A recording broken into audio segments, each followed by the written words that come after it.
Good evening, ladies and gentlemen. This is Jerry Sansing with another edition of South Texas News and Reviews.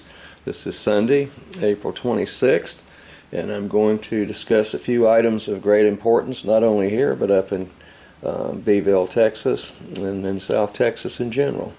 So I think I've got enough information on the banner here, and I'll be right back. Okay, we're recording. I'm going to go take my seat. Got several important things to cover this evening. My videographer still doesn't like me to turn this thing on and come around the tabletop, but he's not here to run the cameras. This is a one-man show. So anyway, just thought I'd let you know. Now, I've got several items that I need to discuss this evening, and just want to put it in logical order. I think in the past shows, a couple of people said, well, you jump from here to there to the other and expect us to be able to follow it. Well, all we need is the facts, ma'am. That was Dragnet, old Sergeant Friday. So anyway, what I'm going to do is I want to first discuss what's going on up at Coastal Bend College in Beeville. It's been a real pain in the neck. I forgot my magnifying glass. Now, I subscribe to the Beeville Bee-Picayune newspaper up there, and the reason I've done this in the past is over a year ago now. It's been a year and a half, actually. A good friend of mine up there was having problems with the president of Coastal Bend College and her sister, who's the dean of workforce and everything else under the sun, like underwater basket weaving and so forth and so on. And I have been very concerned with several issues with Coastal Bend College. Primary thing was the firing of a friend of mine up there. She was director of nursing, Dr. Eloisa Garcia, for taking 2 days a month at the Blessings when she signed her original contract with B County College, which is now, Coastal Bend. If I say B County, folks, it was B County to me for a long time. But that really disturbed me, that just because somebody gets in a snit up there that just happens to be the sister of the president, and then they go ahead and blackball the woman, and it ain't over with yet, is all I can say. But then I met some really fine faculty members and staff up there that have been treated very poorly, as far as I'm concerned, by that president and her sister, who's the dean of workforce. And then the dean, I guess, hired her daughter as a secretary, and she's got her office up there in Pleasanton facility. Coastal Bend College has got 4 campuses: Beeville, Pleasanton, Alice, and Kingsville. But I think that's to be close to the family businesses up there in San Antonio, some type of consulting business and food consulting business or something. So, and you know, why we would be worried about somebody taking 2 days a week to keep up one of the high certifications in the nursing program when that person's your director? Okay, it lends an awful lot of credibility and strength to the leadership in the nursing departments. And then we've also, while I'm talking about the nursing department, last semester, I guess, there was a young lady who didn't make it through the coursework and so forth in the nursing program, and I feel sorry for her for that. I mean, I wish everybody could work hard and be a success. Not everybody's cut out for that type of a life and educational rigor. But what happened was the president gave this student, and that student only, special dispensation, and then had her go ahead and be tutored and retested and so forth, and did not extend that to the other nursing program people that were having trouble passing the course. So the inequities at Coastal Bend College, I think, are what really stick in my craw.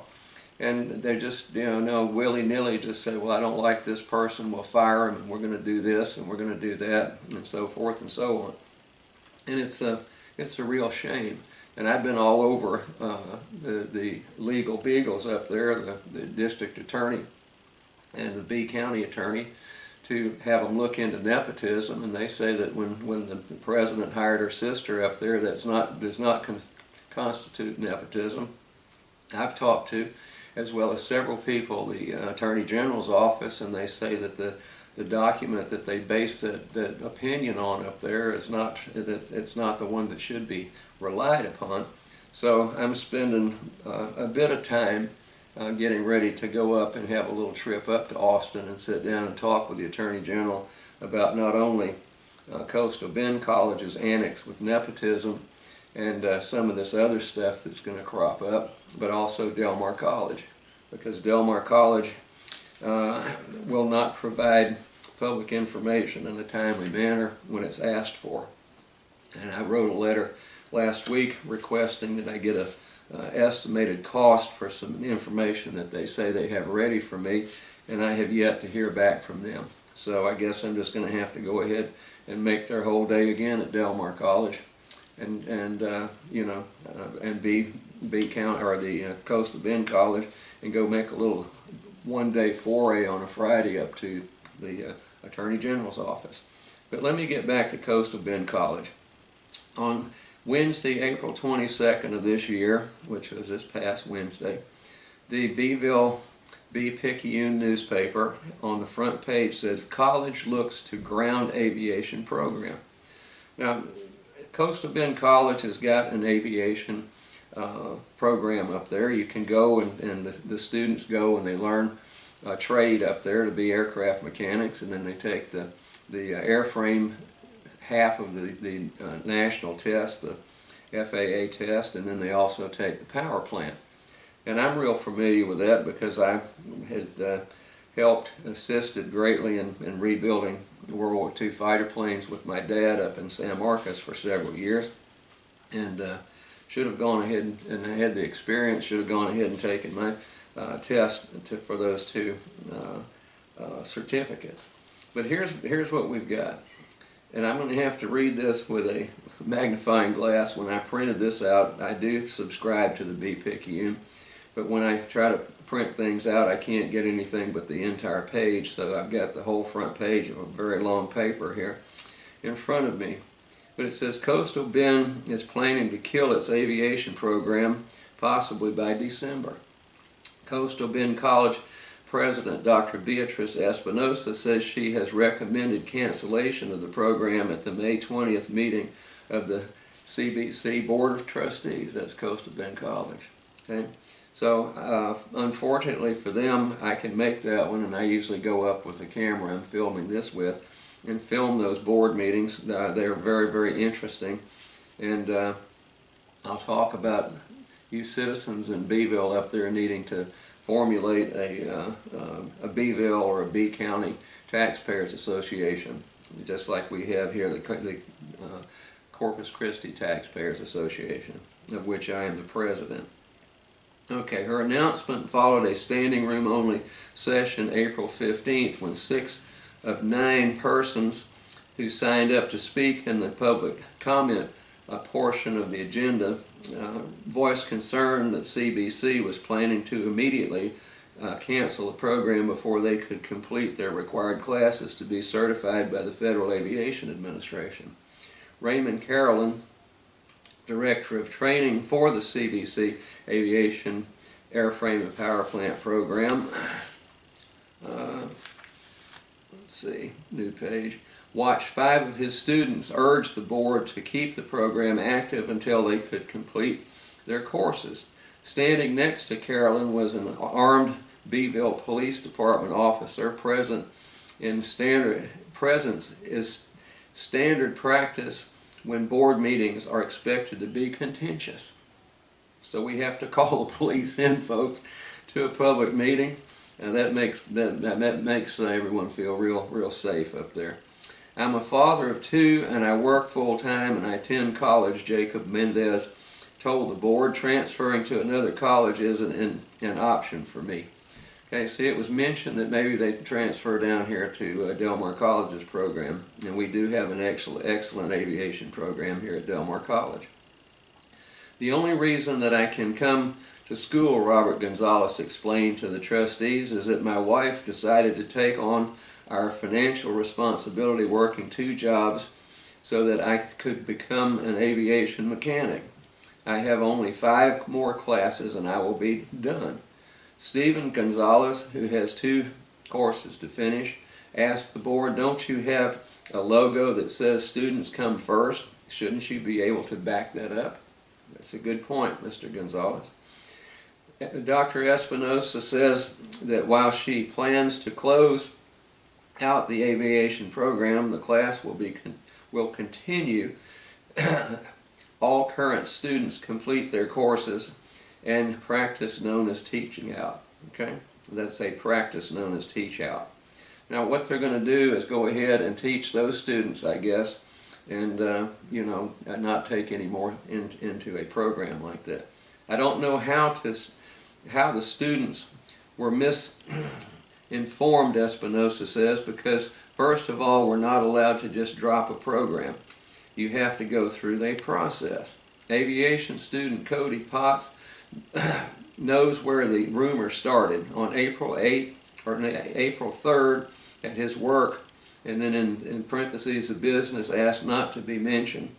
Potts says he waited on Dr. Kyle Wagner, the CBC Dean of Instruction, period. We were talking, and he said, just as a tip, you might be looking into transferring. I asked him why, and he said, we are thinking about shutting down the program.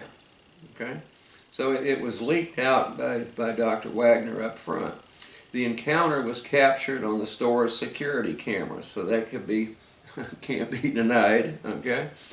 Potts sent a text to Carolyn, who is the director of that program, and some of his classmates, a text that in the current vernacular went viral among the program's dozen students, hence the large turnout signing up to speak at the board meeting.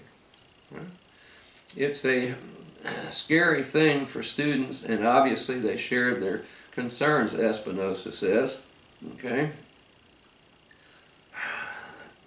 But we're not going to leave them hanging. That is not at all the intent.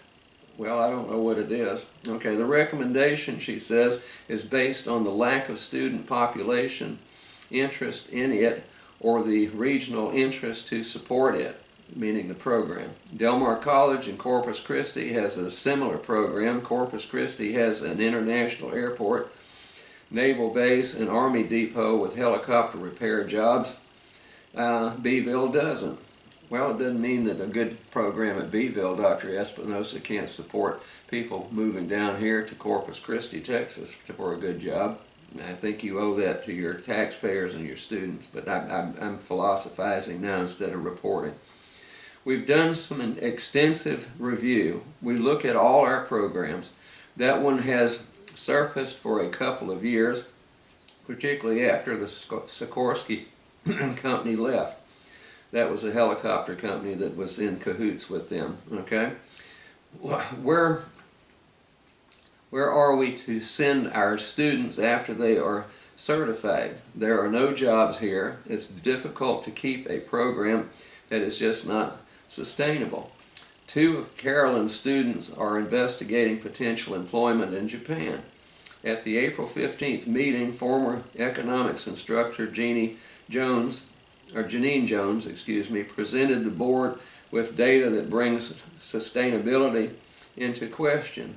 Jones says that while contact hour reimbursement for beginning history students is $107, reimbursement for airframe students range from $280 to almost $327, more than double.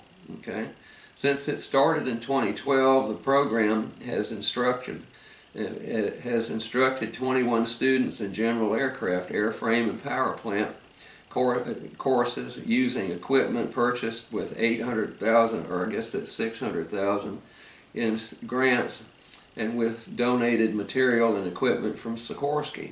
While shutting down the program requires board approval, in effect it's already canceled for anyone else who might want to be interested in taking the classes. Carolyn, that's the director, says his office phone and his voicemail have been transferred to Dr. Wagner, and points out that all future aviation classes listed on the CBC website are grayed out, meaning they do not respond to the cursor. Minutes of the board's April 15th meeting show his contract, okay, was renewed for only 4 months until December, when Espinosa wants to end the program. Carolyn says that many of his students will not be able to obtain both their power plant and airframe certification by then. They will only have half a license. At the CBC's board meeting on May 20th, Carolyn says if canceling the program is on the agenda, many of his students will be there, even though the semester ends May the 8th. Okay? So it's a real mess there, folks. So why would you just want to? I don't know. It's hard for me to say the reasoning for any of the Board of Regents up there at Coastal Bend College. I've sat through a lot of those meetings. There are 2 or 3 level-headed trustees up there. At Del Mar's Board of Regents, they're Board of Trustees. So if I say Regents, I mean trustees at Beeville. And if I say trustees at Del Mar, I mean Board of Regents members.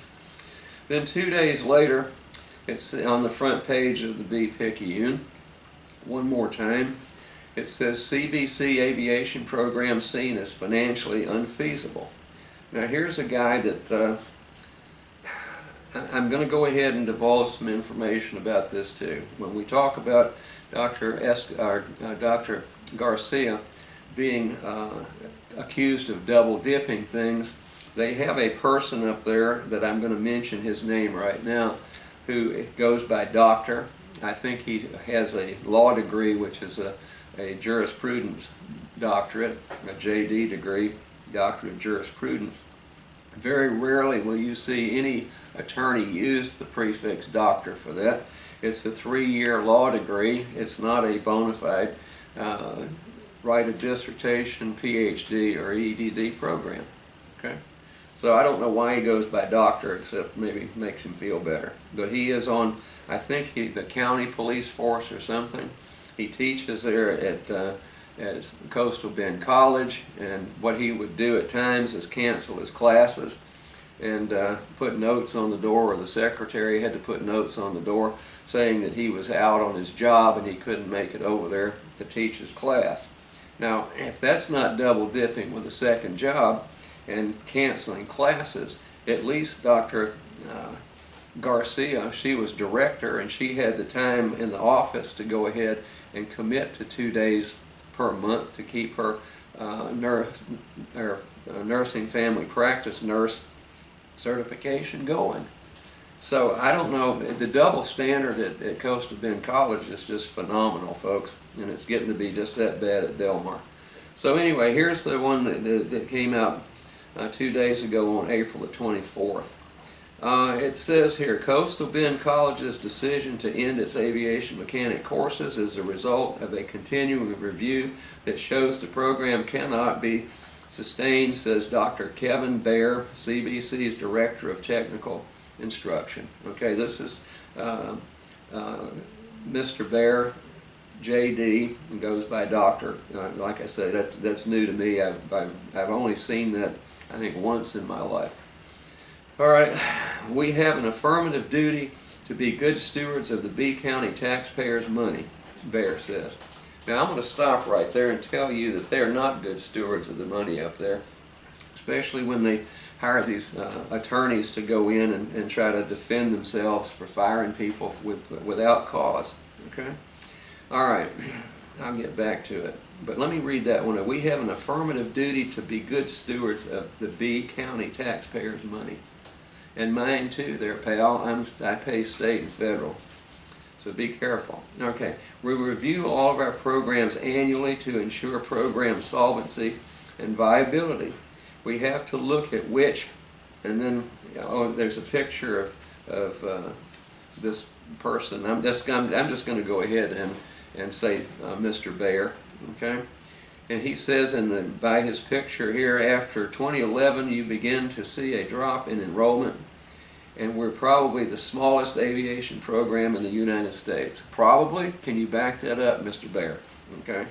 All right, now we have to look at which, let's see, where was this? Here it is. Programs serve our community. Other review program parameters include enrollment, contact hours, employment opportunities, state reimbursement, equipment, and consumable costs. We look at the entire budget, Bear says.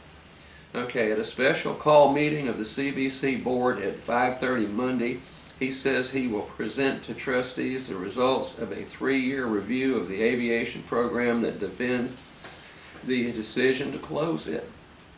The number that we will show to be on the board to the board on Monday will bear this out, he says. Okay. There has been no growth in the aviation program since 2011 when Sikorsky left Chase Field, Bear says. With that, the available local jobs for aviation students disappeared. The whole reason we formed the aviation program in 2008 was to supply a local employer. Okay, he says, after 2011 you begin to see a drop in enrollment, and we're probably the smallest aviation program in the United States. Revenue figures supplied by aviation instructor Raymond Carolyn show actual revenue for his classes so far this year is $86,900 and a projected revenue based on 80% enrollment of $132,200. Okay, $133,200. Okay. Although Bear has compiled the review results for the board, he cannot release them until trustees see them first. Okay. CBC President Dr. Beatrice Espinoza originally had planned to ask trustees at their next regular meeting, May 20th, to end the program by December. Controversy over a rumor that the college planned to cancel the program immediately prompted half a dozen aviation students to voice their concerns during the public comment portion of the agenda on April 15th. Espinosa says that it says the college is not allowed to end a program abruptly, that both the Federal Aviation Administration and the Texas Higher Education Board require it to continue the program on a teach-out basis, meaning current students will be allowed to finish their courses, but no new students will be accepted. Carolyn, who's the director of aviation, met Tuesday afternoon with Dr. Kyle Wagner, CBC's Vice President of Instruction and Economic Instruction. Okay, and Bear also was at the meeting. Carolyn recorded the conversation with Wagner and Bear's approval. Wagner began by saying at the April 15th board meeting, the students said what they wanted was an expedited, completed program as quickly as possible. The students did not say that, Carolyn told Wagner. A review of recordings during the April 15th meeting shows that none of the 5 students who spoke to the board on April 15th used the word expedited or the phrase as quickly as possible or asked for accelerated classes. Rather, all were worried that the program was being canceled before they could complete their courses. Wagner continued by saying he was tasked to formulate a plan for board approval that calls for a teach-out program for the 12 current students that would run 8 hours a day, 5 days a week, starting May the 11th. Under his plan, the last student would complete the courses by September 23rd. Wagner told Carolyn that each student would be notified by registered letter and email to set up an appointment Thursday and Friday to discuss the expelled plan, or the expedited plan. Majority rules, he told Carolyn. Okay? All 12 students say they were unwilling to agree with Wagner's plan or calling for expedited courses. In the meeting with Wagner and Bayer, Carolyn then asked if the FAA had to approve CBC's plan to end the aviation program. Wagner said he already had talked to the FAA and that all it needed was to be notified of the college's decision. In sharing his recording after the meeting, Carolyn said that he had contacted the FAA, which told him that no one from the college had contacted the FAA. All right, it's getting spicy here, folks. At its April 15th meeting, trustees extended Carolyn's contract for 4 months, ending in December. When asked why Wagner favors the expedited plan to end classes September 23rd instead of continuing the classes through his contract, his only answer was, ask them. Okay?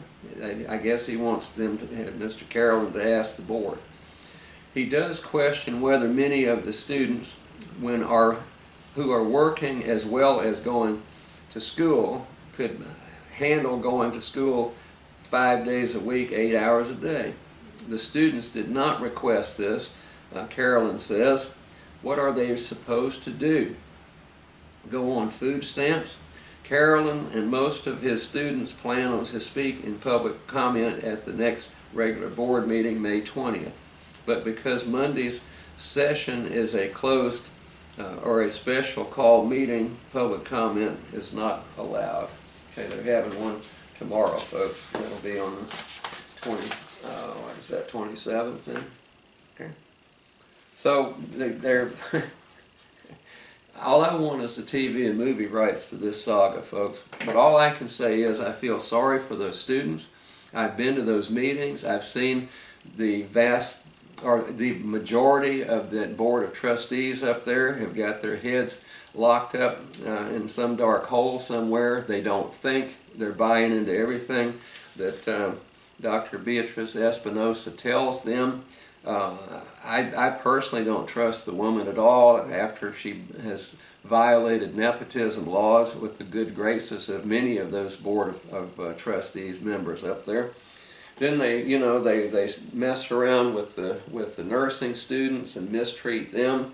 They have fired other people up there because Coastal Bend College does not have a tenure program. They're on a year-to-year faculty contract, which is probably one of the worst systems you can have if you're trying to get good, high-quality instructors, which they do have. But it seems like the better you are up there, this is my assessment, the better faculty member you are up there, and the more you're able to live with yourself and voice your opinions when things are wrong, then those are the first people that are going to be put out to pasture, so to speak. If you disagree with the dean of workforce or her sister, the president, then you may as well go ahead and start packing your books and your belongings up. They're going to get rid of you. They don't listen to reason. They've got their own agenda up there, and they've got the whole family unit that's working for Coastal Bend College, and in one capacity or another. And I think that you taxpayers up there for B County, as Mr. Bear said, since they need to be accountable for you, why don't you form a taxpayers association in B County or Beeville itself, the Coastal Bend College community district up there, tax-paying entity, and if you'd like to know how to do that, I'll be more than happy to accommodate you. I'm the president here of the Corpus Christi Taxpayers Association, and I'm also a member of the American Association of University Professors, and our group here in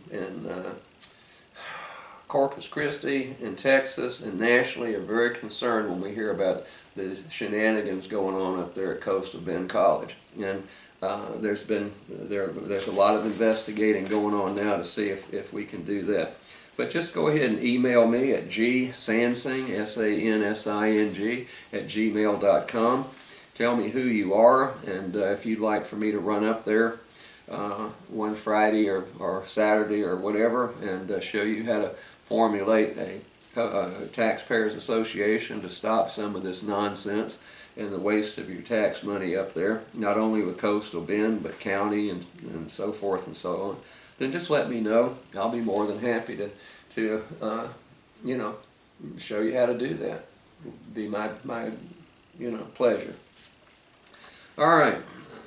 Now, I think I could go on for Coastal Bend College for another 3 or 4 days, but I guess I'll leave it at that. And I hope I haven't strayed except to mention Del Mar College every once in a while. Now, we have problems here at Del Mar College, and I just had the 6-month. We have a big general membership meeting of our Corpus Christi Taxpayers Association. We do that twice a year to elect new officers and so forth. I was reelected as president, and we've got a real good board. Vice president is Jack Gordy, and so he was president of the group for a long time. And we've got a lot of work done yesterday, folks, at our taxpayers meeting. So here's one thing that bothers me about Del Mar College, and I'm a faculty member. I've been there 25, 26 years. I've worked my backside off for Del Mar College and the students. I'm getting the royal hustle and bustle now. And what Del Mar College Board of Regents wants to do, along with this bloated administration, is to get rid of tenured faculty members. We make too much money, we make too much noise, and we demand the best out of the administration. And with this administrative bloat going on, taxpayers, you better hang on to your wallets and your purses. Okay? Now let me tell you what administrative bloat means. That was a phrase coined by the Wall Street Journal several years ago when they looked into educational institutions and found out that we are grossly pushing instruction and the cost of instruction and the money we spend on instruction aside and hiring administrator after administrator after administrator. And every week I look into the email at Del Mar College on our website, and there are job ads on a weekly basis for more and more administrators.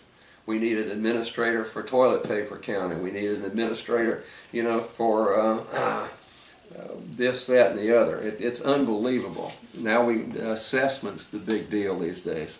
Okay, as if I can't give a final exam and figure out how much a student has learned. But what we want to do in order to punish faculty members is the trend in administrations and colleges and so forth these days, as supported by some of your legislators and Governor Rick Perry, and now we've got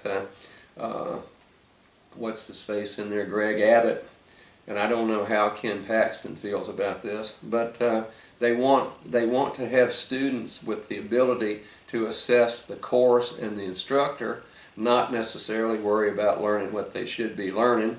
And then they go and complain about instructors. One of the more tragic instances has been the firing of Dr. Janelle Bennett, who was a PhD nurse instructor, professor at Del Mar College, because 3 students got their knickers in a knot and got into a snit and said that she was a horrible teacher and that she was way too hard, and that it was outrageous for them to have to go through a clinical situation where the first thing they did in the morning was assess patient care and so forth and so on, and not stand around in the hall and drink coffee and eat bonbons and talk about the party last night. Okay, and I've got some of those students that I have every once in a while. It's this instilled rite of passage that we have allowed our school boards to do, K through 12. Okay? It's a tragedy, folks. And then they get all bent out of shape because students don't feel like they need to be assessing that. So, fire me, Del Mar College, if I can't sit down and conduct a course and through testing assess whether they've learned the material or not. And I truthfully don't give a damn whether they like me or not. I'm not there to be their friend. I'm there to get them prepared so they can go into the nursing program and learn a little bit of discipline and not sit around and try to shred instructors. And just because you don't like the color of their hair, the color of their skin, their gender, their race, or whatever. Okay? And that's exactly what's happened over there. And that one, unfortunately, ain't over yet. But it's a tragedy. And then not only is it a tragedy that the administrators are asleep at the wheel, they condone that. Okay? I mean, and why they condone students going around libeling and slandering professors, I don't know. And then now I've got it from my department chair and dean. Okay, so I'll discuss that towards the end of the show. Now here's another thing that bugs the stuffings out of me. On Thursday, April the 23rd, there was a board meeting, a Board of Regents retreat. Okay. And it was held at the Town Club Crystal Room from 8 a.m. until 2 o'clock p.m. And here was the agenda, okay? Call to order, quorum call, moment of silence, pledge of allegiance, mission statement, which they tell you they're the greatest thing in the world, that we're all for students and everything, which is a bunch of hooey. And then it says an introduction and welcome, Dr. Mark Escamilla. Discussion item. There's only one thing discussed. Well, what would that be, 6 hours? If my math, I didn't take math at Del Mar, so I can't skew the numbers, but I think from 8 a.m. till 2 p.m. that was 6 hours. I did not take administrative math at Del Mar College. Now, we've got some excellent math professors. Some of them are very, very good friends of mine, past and present and future. But I'm jabbing that administrative math over there. Now the discussion item related to the developing and planning process for the Southside campus. Now folks, we haven't even floated a bond issue, okay, that would be appropriate and voted in by the taxpayers around here for a multi-million dollar Southside campus. And we're not being truthful at Del Mar College, and not me, I'm not a party to that. When we go on record as saying that we're bursting at the seams, we need a Southside campus. After a $157 million bond that you find people voted in to go ahead and build new buildings on the East Campus over here on Ayers and Baldwin, and then out at the West Campus, it's insanity. Okay, it's total insanity to think that we need to have another $150 to $200 million to build a Southside campus just to accommodate the people so they don't have to drive 15-20 minutes across crosstown and SPID and Saratoga and stuff to get to one of the other two campuses we've got. Now our enrollment is down 18% over the last 5 to 6 years. And then I don't think we've got but about 3,000 full-time students out of the 9,000 some odd students that the Del Mar College administration claims we've got. A lot of those are dual credit students, folks, high school. And I'm sure that they've got the geriatric swimming meet over there. The people that go in to use the pool on the weekends, they're probably considered to be students also. So I've been around long enough to know that they're not going to pull that wool over my eyes, folks, and concoct these numbers. It's incredible. Then what we've got is our debt per student is probably the highest of any community college in the state of Texas, with this $157 million bond that was just approved, and they were going to go for about $100 and some odd million more than that, and they decided to back off. It just wasn't the time to do it. So, and why we can afford to go over there and have these retreats at a place like the Town Club, why don't you just go over to one of the fast food joints where you can get a special on a hamburger and go ahead and hold it there? I mean, the Town Club is not cheap, folks. So here we are out high rolling and spending all this money to push a Southside campus that we really cannot justify in my mind. Okay? Enrollment's down. It's just absolutely blows me away. And then we're writing off over 7 years in bad debts. We're writing off $2,838,000 some odd dollars. And $89,000 of that's the Coastal Bend Council of Governments. $54,000 of it was Texas A&M Kingsville. $42,000 some odd dollars was the U.S. Navy. And then you see all this accounting irregularities and stuff. And where's my money going? Okay, to the town club. Okay, and to hire more administrators. Now we've gone from roughly 60% of our budget 5 or 6 years ago went to instruction. Taxpayers are paying for instruction of the residents of this college district. Okay? Now we're down to 38% goes to instruction, and the rest of it goes to maintenance and to administration. And then we've got 10% raise for the president, plus a $15,000 a year performance bonus, and the place is crumbling around our necks over there. We've got a building with severe air quality problems over there. People are sick in that building, and here they are dragging their butts around and won't get that fixed. And then they're over there telling me I don't know anything about air quality. I did it for a lot of years, folks. Okay, got a PhD in that area. Then we've got, we finally had a provost / VPI who went up to Dallas County Community College District. Thank the dear Lord. He's the one that liked to lounge around over there in the afternoons at Starbucks with his computer. Said he didn't have to be in his office. He could, come and go when he pleased. And it was all this off-the-wall nonsense that we had to endure. But now they've got 3 candidates for that replacement. Now I'm just going to say one of these things. We have, and I think this is on tomorrow, the 27th, 28th, and 29th, they're going to have one of these people in every day for an interview, and then the candidates' presentations begin at 1:30 p.m.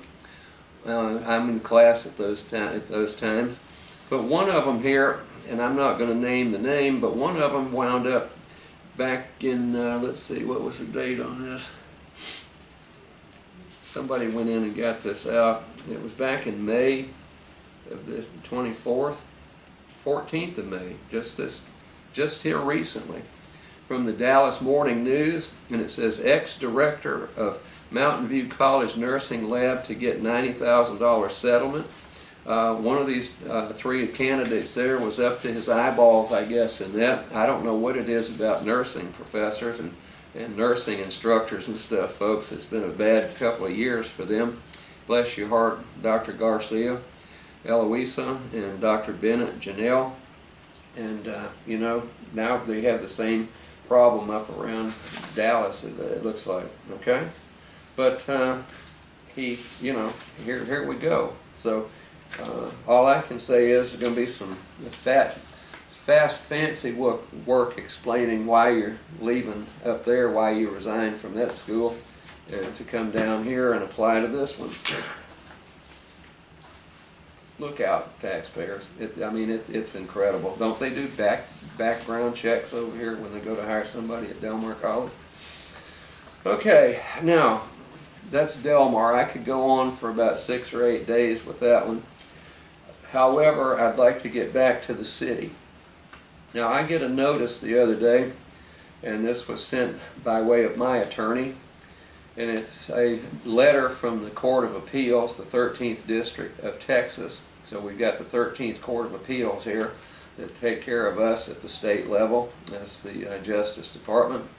And it says, the above referenced cause has been set for submission without oral argument on Tuesday, April 28, 2015, before a panel consisting of Justice Garza, Justice Benavides, and Justice Perkins. Okay? Now this is in reference to the case number Friends of the Coliseum, George Clower, Abba Akbar, Jerry Sansing, Bruce Olson, and Lilia Lillian Wallbaser versus the city of Corpus Christi.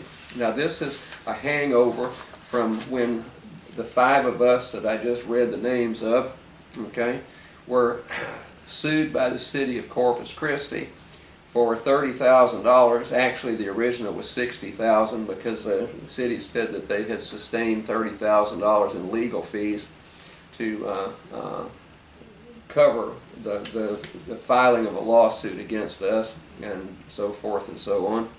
But what that was over was the demolition of the Coliseum, the Memorial Coliseum, a memorial to just under 400 World War II veterans, folks. An architecturally significant structure, historically, and it's very valuable in this city. It was a freestanding arched roof designed by a guy by the name of Mr. Colley. It had won awards at World's Fairs for the design. It was a beautiful structure down there. The city let it go derelict. I think that real estate cartel known as the city council at the time, and here was Mayor Joe Adami with the commercial real estate. He owns some property right around there that he leases to Whataburger and so forth, and a whole bunch of real estate moguls, investors, and so forth. And they let that thing go derelict so that they could justify tearing it down, and then have Mr. Trey McCampbell, who's my boss at Del Mar College, ultimately the president of the Board of Regents at Del Mar College, concoct this off-the-wall destination bayfront to go make a bunch of money for his buddies. Okay, and I don't know who all was involved with that. Now here's the dilemma. The contract between Corpus Christi, Texas, the city of, and the demolition company, I think it was called A&R, that took that thing to the ground. When they started peeling the roof off of it, then there were 5 of us that signed a bond that said that we would, like to have that demolition halted till we could find out from the historical commissions if we could save that building, not only for the taxpayers around here, but also for the 400 veterans that had died in World War II, and that was commemorated to them. And we knew that bayfront needed a place where you could gather as a central portion, no matter whether it was destination bayfront or what. But there's 1 acre, essentially, of shade down there with that roof. The roof was freestanding. You could gut all the walls and stuff in there. It had sewer lines, and they could rebuild some bathroom facilities in the shade over there. And that would have been the cornerstone, the centerpiece of any park down there at the bayfront. But the city decided to go ahead and tear it down. Now, in the contract, it stated that if a judge ordered a halt and demolition of that, then no one was to sustain any damages whatsoever. Now, Mr. Carlos Valdez, who was our former district attorney and then wound up as city attorney, the head attorney down there, he stated in court in front of me and God and country that passage in there did not apply to citizens, that the citizens of Corpus Christi, Texas have no vested interest and no standing in any contract that the city makes with a contractor. Now, those contracts have to be approved by the elected officials, the city council people, folks.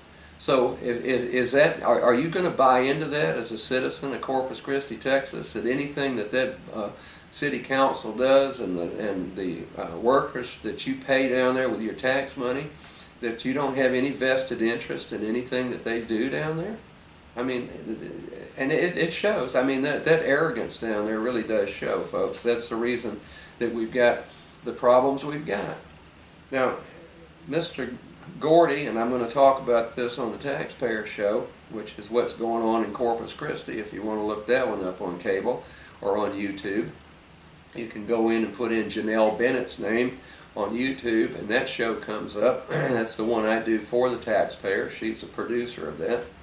But we've just found out that the city has paid $3.5 million from January 2014 to December 31st, 2014 to outside attorneys for legal work. And we have, I thought it was 14, but now I found out we've got 21 full-time attorneys working for the city. How much has that costing you folks? And then to have them turn around and badger people that under their own contract, this shouldn't even be an issue.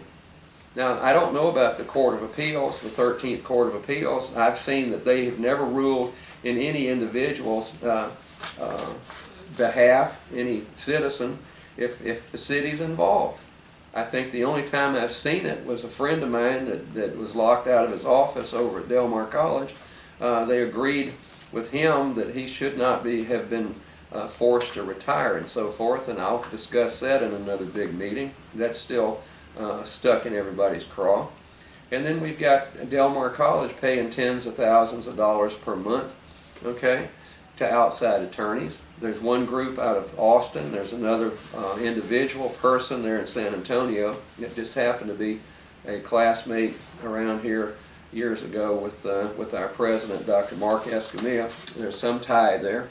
She's the one that ran that kangaroo court that essentially fired Dr. Janelle Bennett. I was not impressed. And then when I went to a board meeting lately, Board of Trustees at Coastal Bend College, guess who's there? There she is. So, you know, all I can say is, folks, that this whole thing stinks around here. And you're being duped as a taxpayer.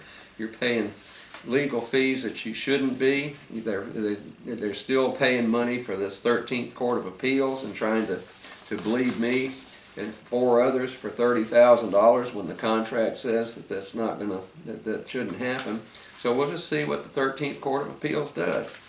And the recourse there, and I'm not threatening anybody, is those are elected people. So let's keep that in mind next time it comes, and please don't be so apathetic about going and voting, because as the Taxpayers Association credo says, silence is not the answer. Okay. All right. Now we've got other things around, and I could go on for at Del Mar College.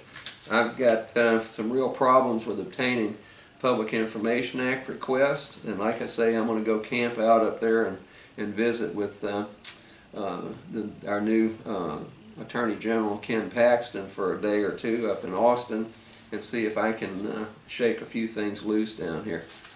Del Mar did get a letter not long ago about not providing some information to a very good friend of mine, Ed Bennett, CPA for many, many years, MBA and so forth. And, you know, we just get tired of it. Those people at Del Mar are paid to do that, and they need to abide by the law. And if they don't, then my only recourse is I'm going to go visit Mr. Paxton, okay? Because Del Mar's not paying any attention. And I'm totally convinced, folks, I'm putting it out in the public, they're trying their damnedest to get rid of me over there.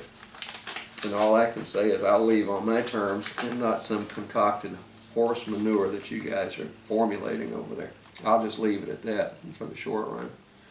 Okay, and then we've got the editorial in the paper, the sooner the bridge is built, the better for all. We need a bridge we can trust that's not prone to rust, that accommodates multimodal traffic, that does limit the Port of Corpus Christi growth potential. Okay? Well, at whose expense? I'll talk about the bridge and where it's going and all those tanks that are sitting there leaking for years and years, and they built over it's in the property that they want to build the base of this bridge on, and it's another boondoggle. We need to get the people out of harm's way around the refineries and the port.